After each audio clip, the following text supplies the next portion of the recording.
আসসালামু আলাইকুম গাইস, কেমন আছেন আপনারা সবাই? আপনাদের জন্য একটা চকলেট আইসক্রিমের রেসিপি নিয়ে আসছি। প্রথম দেখুন এখানে আমি 3-4 চামচ চিনি দিয়ে দিছি, তারপরে বেশি করে 1 কাপের মতন গুঁড়া দুধ দিয়ে দিছি, তারপর 2 চামচ আমি কর্ন পাউডার দিয়ে দিছি। এখানে দিয়ে কিন্তু সুন্দর করে একটু মিলাইয়া নেবো। মিলাইয়া কিন্তু দেখুন এখানে আমি 2 রকমের চকলেট দেবো, একটা ডার্ক চকলেট আর একটা সাদাটা।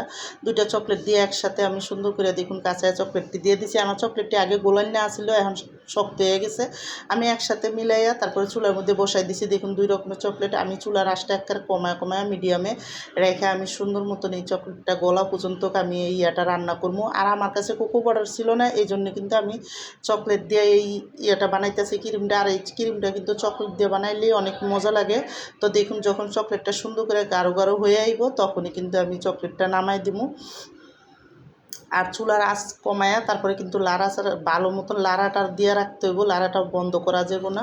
যতক্ষণ এটা গাঢ় না হইব ততক্ষণ আমি এটা জাল দিব। যখন এটা দেখুন এইভাবে গাঢ় হয়ে যাব গা, তখন আমি একটা বাটিতে ডাইলা ঠান্ডা করে আমি দেখুন একটা কাগজ উপরে দিয়ে তারপরে ফ্রিজে রেখে দেবো।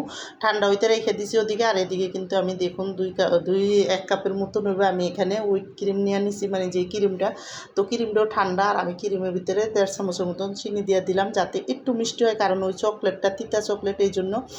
আর দিয়ে কিন্তু সুন্দর মতন হুইপ ক্রিমটা আমি ঠান্ডা ঠান্ডা ক্রিমটা সুন্দর মতন ক্রিমের মতন জমা পর্যন্ত আমি কিন্তু এটা বেক করে নেবো। আর এটা যখন জমে যাবো তো এটা কিন্তু সুন্দর মতন হয়ে শক্ত হয়ে যাবো। তো যখন এইভাবে করে ক্রিমটা জমতে জমতে আমি কিন্তু দেখুন আরেকটু লাড়াচাড়া দিয়া ভালো করে ক্রিমটা করে দিছি। দিয়ে কিন্তু এইভাবে করেই আমি ক্রিমটা সুন্দর করে লাড়া দিব। দিয়ে কিন্তু এখানে আমি যেই চকলেটটা বানাইছি ওইটা দিয়া ক্রিমটা বিট করবো। তা আমার এই চকলেট আইসক্রিমের রেসিপিটা যাদের পছন্দ তারা লাইক সাবস্ক্রাইব দিন, প্লিজ আমার ভিডিওটা বেশি বেশি শেয়ার করে দিন আর সাবস্ক্রাইব করে দিন। আর এইভাবে একবার হলে চকলেট আইসক্রিম ঘরে বাচ্চাদের বানায় খাওয়ানো অনেকই মজা লাগে। এই চকলেটটা গরমের দিনে বাচ্চাদের বাইরের জিনিস খাওয়াইলে বুঝুনি তো কত রকমের কিছু দেয়, আর ঘরে বানাইলে কিন্তু আমরা নিজের করি। তারপরে কিন্তু এখানে একটু চকলেট সিরাপ দিয়ে দিছি, এসেস দিয়ে দিছি। তারপরে দেখুন আমি এখানে চকলেট দিয়ে দিছি, গানাশ দিয়ে দিছি। দিয়ে কিন্তু উপরে আমি ভালো করে গুঁড়া গুঁড়া চকলেট দিছি। দিয়ে কিন্তু তারপরে চকলেটটা বাড়ির ভিতরে দিয়ে আরও গুঁড়া অনেকটি চকলেট দিয়ে দিছি নিচটা দিয়ে। তারপরে পুরো চকলেটটা ডাইলা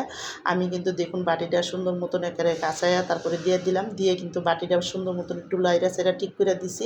আর ঠিক করে উপরে আমি আরেকটু চকলেট গানাশ দিয়ে দেবো। বাচ্চারা দেখবেন চকলেটটা পাইলে অনেকেই পছন্দ করে, এই জন্য কিন্তু আমি আরেকটু গানাশ দিয়ে লাড়াচাড়া দিয়ে তারপরে উপরে চকলেট দিয়ে দিলাম বেশি করে কটা। দিয়ে কিন্তু আমি ডিপের ফ্রিজে রেখে দেবো একবারে 4-5 ঘন্টার মতন। ফ্রিজের থেকে নামায় দেখুন আমি কত সুন্দর চকলেটটা হয়েছে। আর আমি একটা সুন্দর মতন একটা চামচ দিয়ে বাটিতে বার করে আপনাদের দেখাইতেছি।